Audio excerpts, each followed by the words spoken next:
Hey everyone, Bryant Dillon here. Welcome back to Fanbase Press. We're doing our Season 1, Episode 5 review of Alien Earth. This episode is titled In Space, No One... I think you can fill in the blanks there if you're an Alien fan. But we're going to be taking on this episode. This is the flashback episode that goes back on the Maginot. Tells us what happened on that ship before the fateful crash that we see in the premiere episode of Alien Earth, Episode 1. But before we dive in that, just in case you don't know who I am, once again, I'm Bryant Dillon. I am the co-founder of Fanbase Press. I'm also the co-host of the Fanbase Weekly, the writer behind several projects like Something Animal and Identity Thief. Those are both horror graphic novels if you want to check them out. And I'm also just a huge Alien fan and have been since my teenage days. So let's dive in. I'm going to start by just putting it all on the table. I know there's a lot of people out there who really loved this episode, who just thought this was the pinnacle of the season so far. I saw several review articles out there saying Alien has returned to form, and this is the best Alien movie since Cameron's Aliens.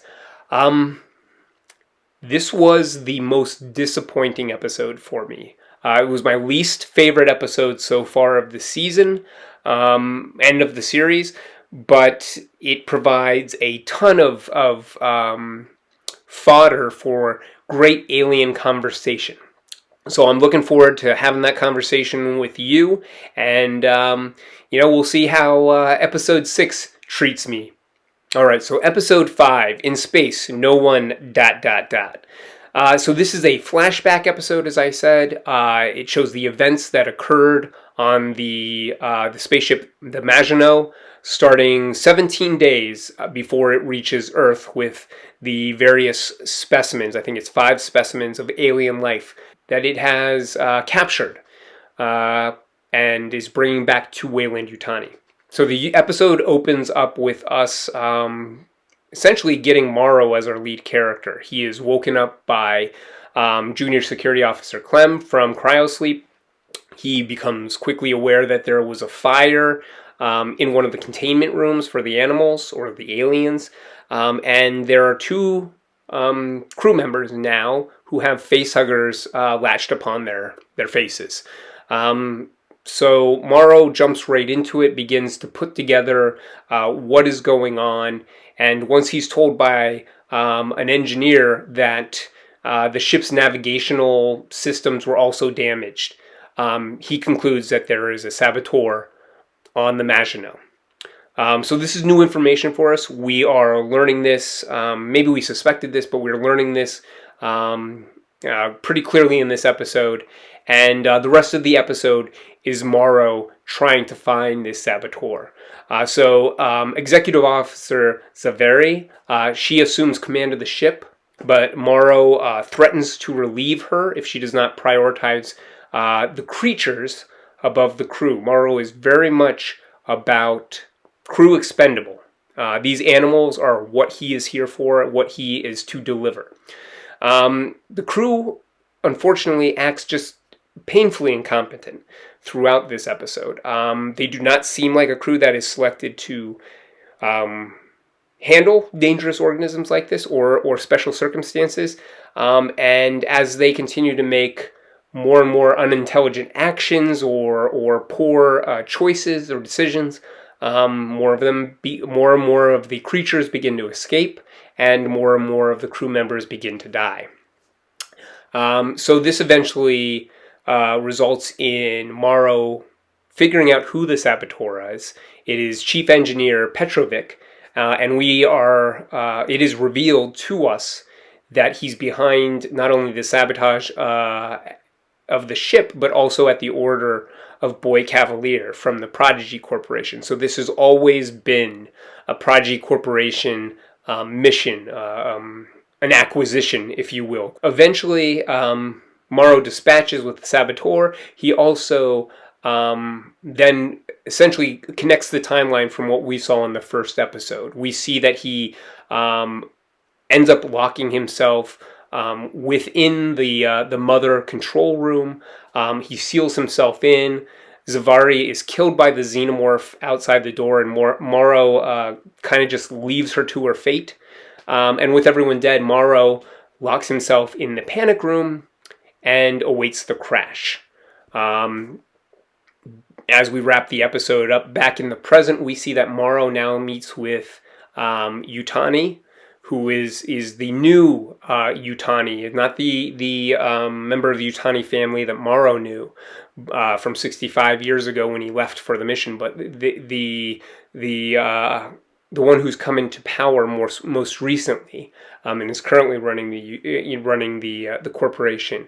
And essentially, the important information there is that Morrow is completely committed to retrieve the xenomorph from Prodigy by force, and that he wants to kill Boy Cavalier. The other element that is very important is that Yutani says to her, her entourage, her individuals, give Morrow whatever he needs to accomplish this mission. So it seems like we are going back for revenge. So let's talk positives. Unfortunately, and I hate saying this because I honestly, I don't think anyone ever sets out to make something bad. I don't think that people should be overly criticized for creating something. And I think too often we live in a culture where we dismiss and degrade instead of asking questions, trying to understand what someone was trying to do, trying to achieve, what the artwork is trying to tell us. All that said, woof. Oh, this episode just did not work for me. But I will save that. Because we are on the positives here. And the positives are two. The two positives I have, they're not very specific to this episode, but I do have some. First off, I feel the same way about the Star Wars television series that we've seen recently from Disney+. There is always a moment when I watch those Star Wars series where I'm reminded of what it was to be 15 or so, and to only have what we had in the 90s in regards to Star Wars films, Star Wars TV, if you will, Star Wars comics, expanded universe, novels, and what it would be like to tell that 15-year-old, hey, at some point down the road, you're going to get to see new Star Wars stories on your TV every couple months. There is some of that with Alien. I always imagined that there could be an Alien TV series. I thought it was ripe for that medium, but it is still really, really cool as an Alien fan, a longtime Alien fan, to sit down and have a new episode of the Alien franchise each week. Whether I enjoy everything about it, the idea that this exists and the idea that we get to go and revisit that world, that is unique and very interesting, and I do not think that we should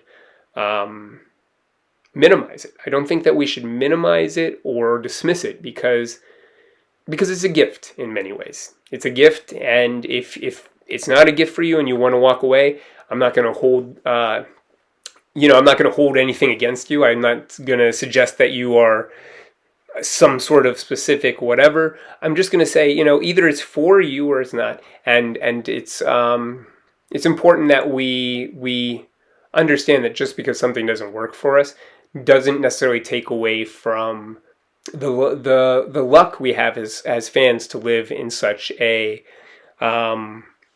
prosperous, in ways, time for the fandom.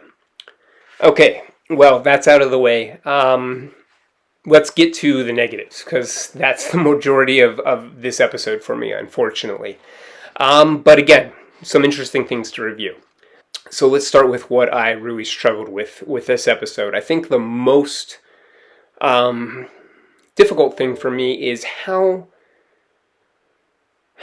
derivative this feels in many ways. And derivative not in a way where it just feels like Alien, but also like a photocopy of Alien in certain ways. a lesser version of Alien. I had some of these feelings with Romulus at points. The first half of that movie I really love. I think it's very original and very unique.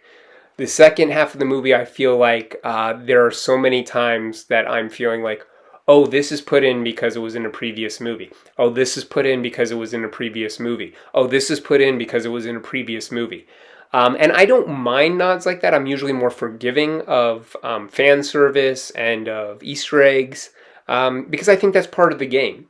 But I think there's a difference between an Easter egg or a nod that has some sort of story element purpose to it and a nod that not only doesn't have a storytelling purpose to it, but almost seems to work against the story by taking the audience out or causing unnecessary questions that take us to places that don't really make sense or don't have an answer. That's not to say that mystery is a bad thing. So let me, to make this more specific, let me give a good example. I had no issue, when we're talking about Alien Romulus, I had no issue with the idea that we're going to bring a character back, like Ash. I might have some ethical issues with Ian Holm being resurrected, but you know what? His estate agreed to that. They seem to think that the actor would like that or would have appreciated this.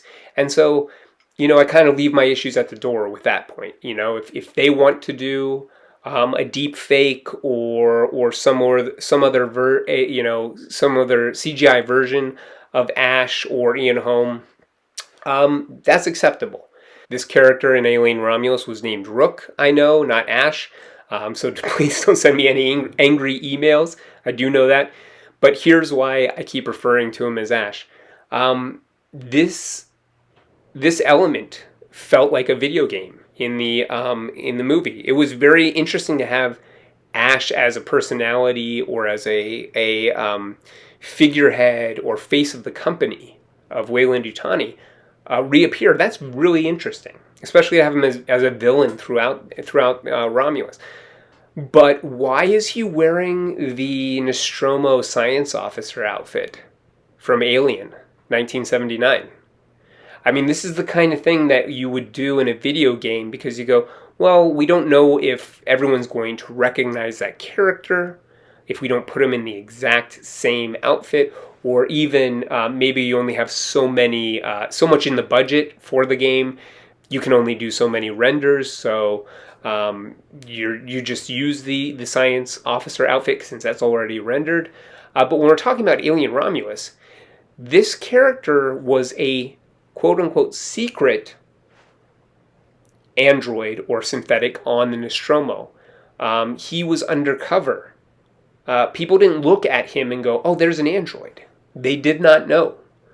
And so this raises all sorts of questions. You go, why was he wearing the same outfit? Why were these two androids who look exactly the same? Why was one wearing the same outfit on the Nostromo and the same outfit on Romulus, which was supposed to be like essentially internal? That's a Weyland-Yutani facility where they are doing alien experimentation. They're not trying to hide anything. In the Nostromo, they clearly are trying to hide things. Android pretending to be a human to achieve a secret goal. So it doesn't make sense why they wear the same outfit. It doesn't even necessarily make the same much sense why they have the same face. I mean, I think that this has been touched on by certain writers. Philip Kennedy Johnson touched on it in his series, but there's never been an established idea of like, how do androids operate in this world? We've had a little bit. I guess Ridley Scott brought some of it in too, because we have David, which is an android that Weyland has. It's personalized. But then there's also David androids that you can purchase, apparently, given the promo commercial they had for Prometheus that sold a new David android. Hello, I'm David. What can you do, David? I can do almost anything that could possibly be asked of me. I can assist your employees. I can make your organization more efficient. I can carry out directives that my human counterparts might find distressing.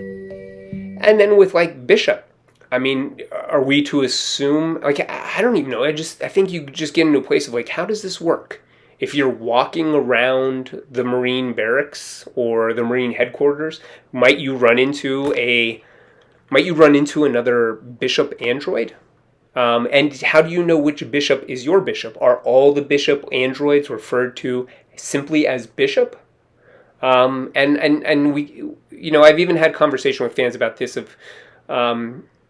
it could go in interesting ways either way. There could be something to be said about like the Nostromo individuals, the crew, are of such a working class background that they're not around synthetics enough to recognize them. But that if you were an executive or someone who works in special projects or something like that, a Carter Burke, if you will, perhaps you would recognize androids. Maybe synthetics are more part of your world, and so you know what an Ash model looks like, or a Walter model, or a Bishop model.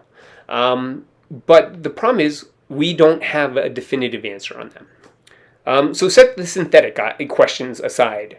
This is the science officer outfit is really the issue that I have there. It's a very obvious nod back to the 1979 film, but it doesn't really hold up when you start to question, why is Brooke wearing the same outfit as Ash? Aside from the meta, I want you to recognize this character from the previous film, what purpose does that serve, story-wise or plot-wise? And how does it not work against it? How does it not make you go, doesn't work plot-wise? That's how I felt about much of episode 5. I feel like it was very clear that Noah Hawley wanted to do his own version of the Alien film, of Ridley Scott's film, the original.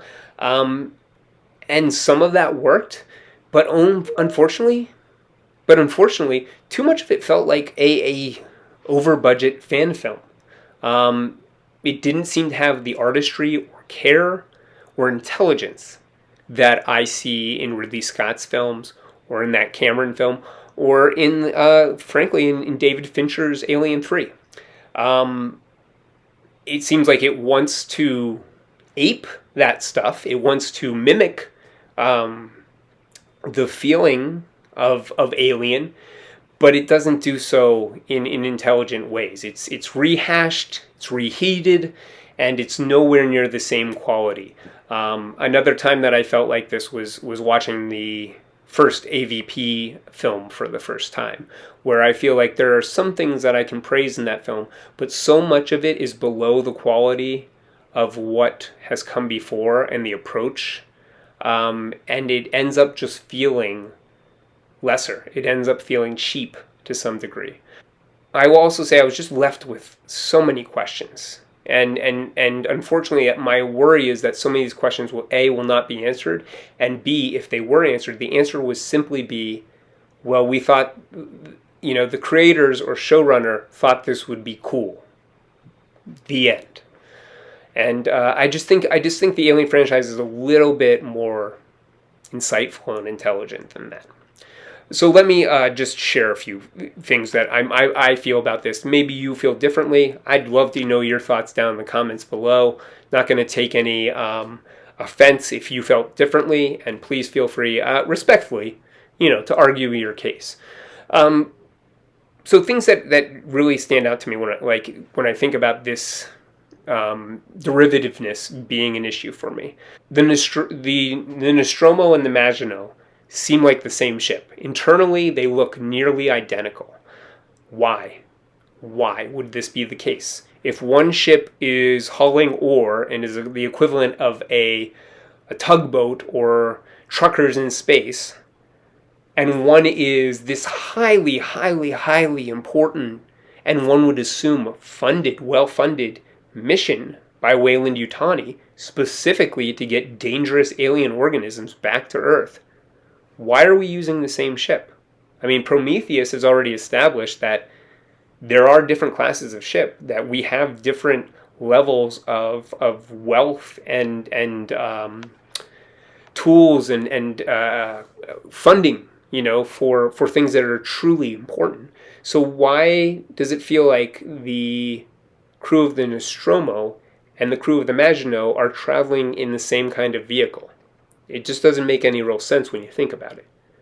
That also brings you to why is this group of this crew, why are they so incompetent? Why are they less competent than the Nostromo crew? I feel like there were many times watching the episode, people made mistakes where I was like, I don't think that the crew of the Nostromo would have done that, because it's just common sense.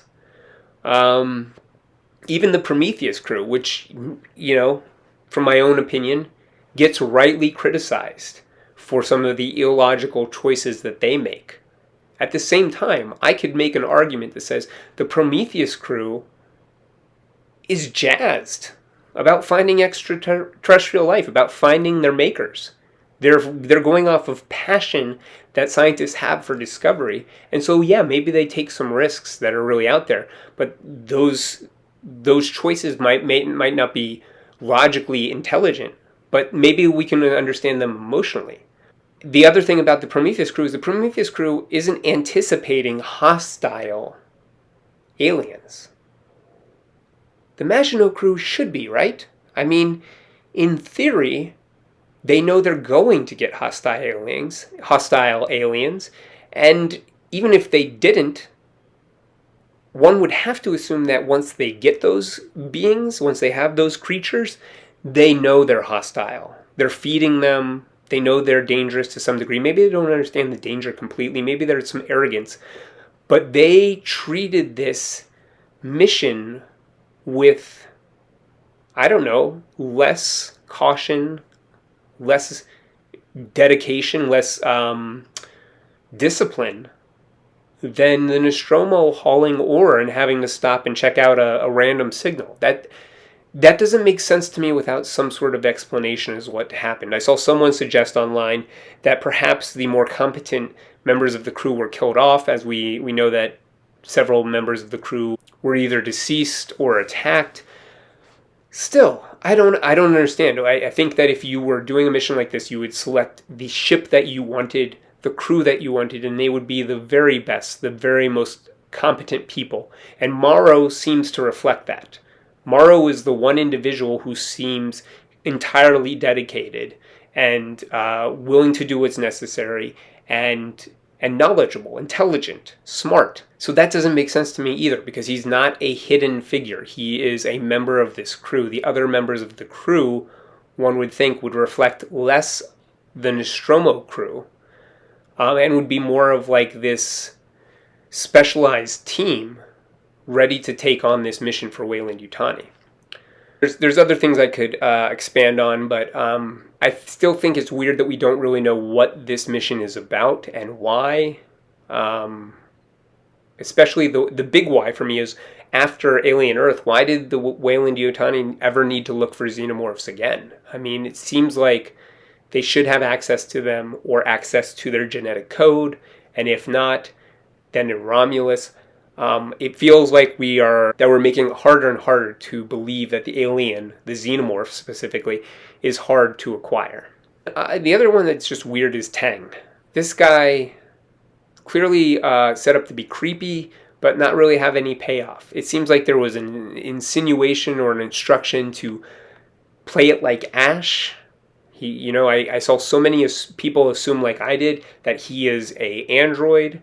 And there is some of that weird misogyny, sexualization going on where he's staring in at the woman. That seems to be pulled from Ian Holm's portrayal of Ash, but maybe it's not. And unfortunately, it just ended up being like, oh, he's a weird guy and he's dead. I don't know the point. I mean, I'm fine with people being weird. Randomly, that is the world. I am one of those weird people. Not like Tang, but I have comics and I obsess over xenomorphs and stuff. So I consider myself a strange individual. But this feels like something thrown into there with little thought as to why. And I hope not. But my instinct is that it's done just as, oh, well, that's the way Ash acted in Alien, so let's do that. Which just isn't enough of a justification for a nod like that for me. Maybe it worked for some of you.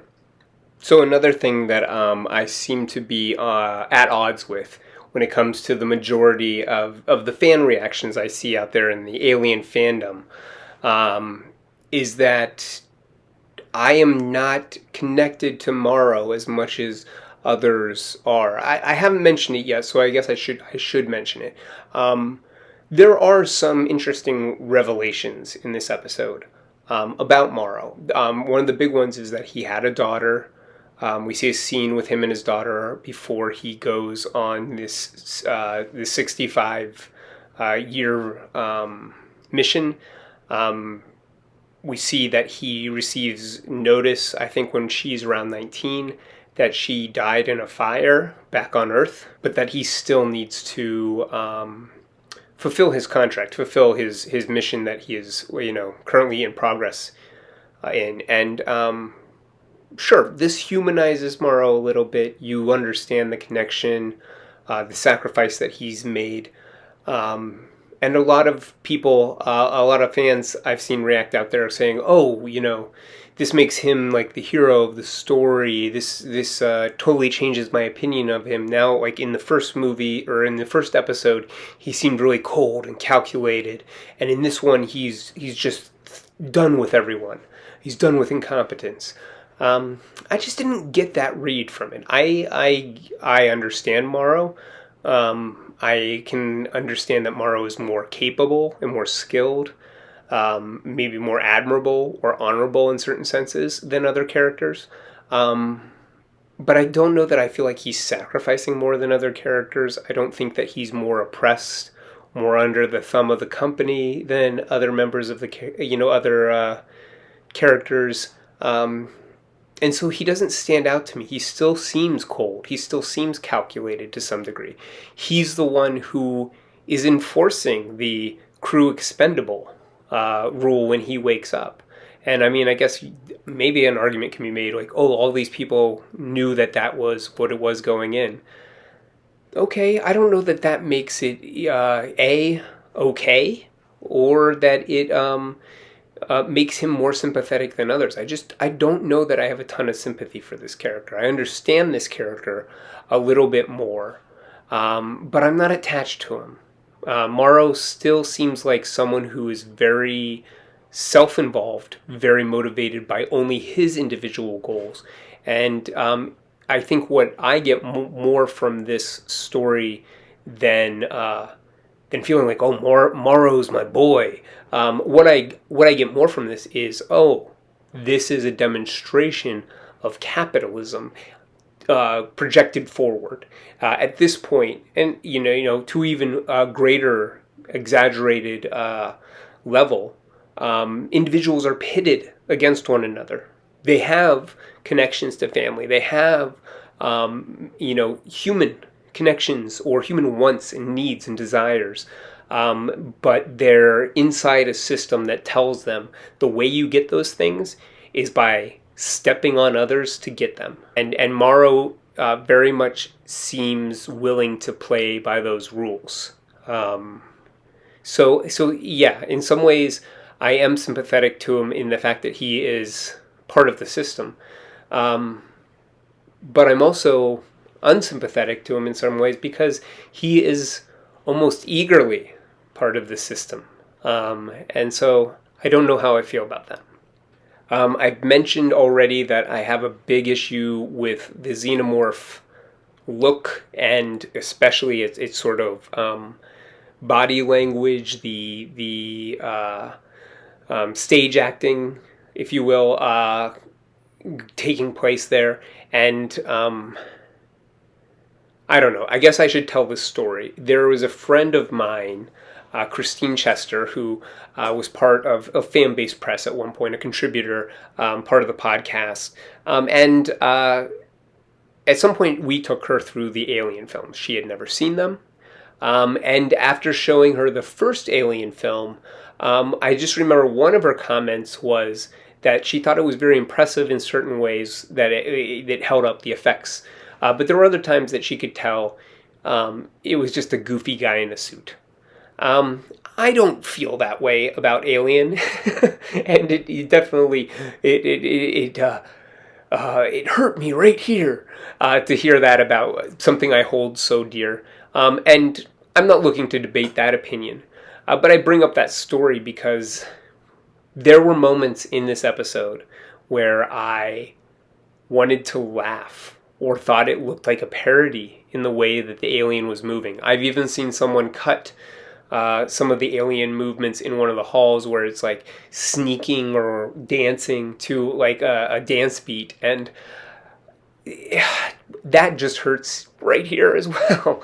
I'm just going like, wow, this just feels so poorly done that I can't believe that we're seeing the xenomorph represented like this, and it just feels like and I could be assigning this without without any real knowledge. So I don't want anyone. I want you to take my opinion with a grain of salt.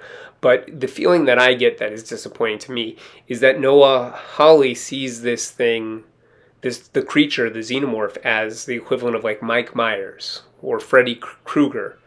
Not to say that those characters don't have their own style or body movement or authenticity, but there is something a little too tongue-in-cheek about the way that the xenomorph seems to be shot or dealt with, and I don't know. I just think that's a little unfortunate. We'll see if it changes in episodes going forward. Last but not least, and this is just a weird thing on my end, but I'm just puzzled by this no sex rule on Weyland-Yutani ships. I mean, it is in line with the idea that corporations, seep into our personal relationships a little too much, or maybe even the valid idea that once you start integrating personal relationships within a company, it becomes more complex. There's plenty of rules at various companies where you have to define or announce if you are having a relationship with another employee. But I guess what I find so odd about this is there was even discussion during Ridley Scott's Alien about the idea that the opposite, that all the crew members would like sleep together, that you were on these long journeys, and that might be something that just happens because there's no other people to connect with out there. And you can see remnants of this idea in some of the cut scenes or early scripts of Alien. There's a scene where Ripley asks Lambert if she's ever slept with Ash, and the implication being like they've slept with the other men, but that no one slept with Ash, and that's sort of odd and sort of a hint at his android nature. There's also, I think a screen test where the scene that Sigourney Weaver is doing seems to lead into a sex scene between or implied sex between Captain Dallas and Ripley. But the point being, not that any of that has to exist, but this just seems so counter to what has been discussed previously. And I mean, maybe it was just so that they could have this one moment where Morrow questions, questions the captain's leadership and tries to take the control of the ship from her. But I guess I wonder how this is going to play out going forward. Is this going to be something that's established now? We have to assume that on every Weyland-Yutani journey that this is a company rule, or is it just for this ship? I don't know. Unfortunately, I don't know that we'll get those answers, but it would be helpful. It would be interesting to know. All right, I don't really have any odds or ends to tie up this week, so I'm just going to take you to recommendations, because I've got 3 great recommendations So once you wrap up this review watching it, you can head over and check out these comics and some short films. First up, when it comes to recommendations, we've got Aliens Outbreak, originally titled just Aliens, also known as Aliens Book 1. This was the very first comic book that Aliens comic book that Dark Horse ever published. It was a 6-issue limited series. It was published from 1988 to 1989, and it was written by Mark Verheiden, penciled by Mark A. Nelson, and Ron Randall, inked by Nelson, lettered by Willie Schubert, and edited by Randy Stradley. The cover art was also by Nelson, and it was originally published in black and white. Now, what is interesting about this comic, and why I offer it for this episode as a recommendation, is because this is, episode 5 is in many ways a alternate version of Alien, in my opinion, of Noah Hawley doing his version of Alien. And these are some alternate versions of the Alien stories you know. So this first comic, this Aliens Book 1, essentially was a direct sequel to Cameron's Aliens. We pick up with the characters of Hicks and Newt. Newt is now 19 or 20. She lives on Earth in an asylum, and eventually she and Hicks both get pulled back into another mission to find the aliens, to fight the aliens. And funny enough, this mission rolls into, by the end of book 1, a alien infestation of Earth, so an actual alien Earth. There is a book 2 as well that follows these characters until they eventually meet up with Ripley. And what is another interesting point about this is that you could find a couple versions of this. You can find the original version that's black and white that has Hicks and Newt in it. Then there's also a re-released version after Alien 3. I believe they colored it, and they also changed the names of the characters of Hicks and Newt to Wilkes and Billy. So they are essentially like Hicks and Newt-esque characters at that point, to kind of fit the chronology, even though it doesn't exactly fit, but to sort of fit the chronology of Alien 3.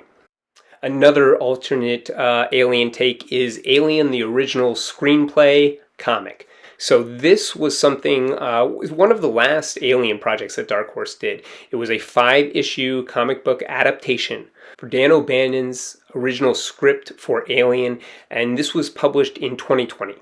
The story is written by Cristiano Seixas, based on the original screenplay by Dan O'Bannon. It's illustrated by Guilherme Balbi, and colored by Candace Hahn and Dave Stewart, with variant covers by Walter Simonson and Carlos D'Anda. This is just fascinating because it's very much like this episode in the sense that you're reading the plot of Alien, and many of the characters seem like the characters you know. Some even have the same name, but it's just slightly different. There's things in there that just never made it into the Alien movie, and there's things that are just totally different. The alien doesn't really look like the xenomorph that we know, so that's cool that they went with some alternate designs.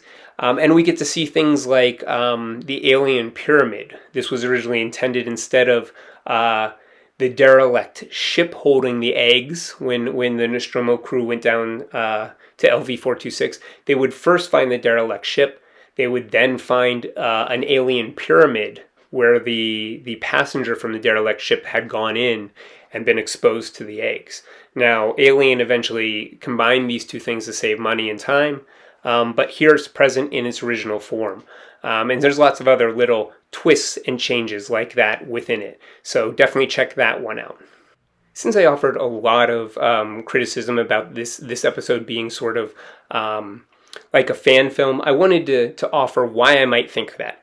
Well, essentially, a few years back, for the 40th anniversary, 20th Century Fox and Tongle collaborated to celebrate that 40th anniversary of the franchise, and they did this by producing 6 fan-made short films. They picked 6 different directors or team of directors to take these on. They had a big event at the 20th Century Fox studios, which I got to attend. They screened all of these short films on the big screen, and I just got to say that some of them were just unbelievably fantastic. They had really interesting ideas. They did a lot with a little, and they fit. Many of them fit into the Alien universe in similar ways as things like Alien Romulus and Alien Earth. So I don't want to use this time to continue to air my complaints about Alien Episode 5. Instead, what I would like to say is just how impressed I was with these films, and how, if you have not seen them, they're still up on YouTube. You can go check them out. They're about 10 to 15 minutes each, and some of them will just, I'm serious, some of them will just knock your socks off. They're really fantastic. They fit into the Alien universe in really interesting ways, and have some really interesting concepts. And I will say, the biggest takeaway from that I had was that it's really time for a female creative voice to give us some alien stories. Several female directors that took part in those short films, and I can't wait to see that happen on a larger scale with the franchise. All right, that's all I've got for you. I will be back soon with another review of Episode 6, but until then, please take care of yourselves. Thank you for listening to this review. We'll see you soon.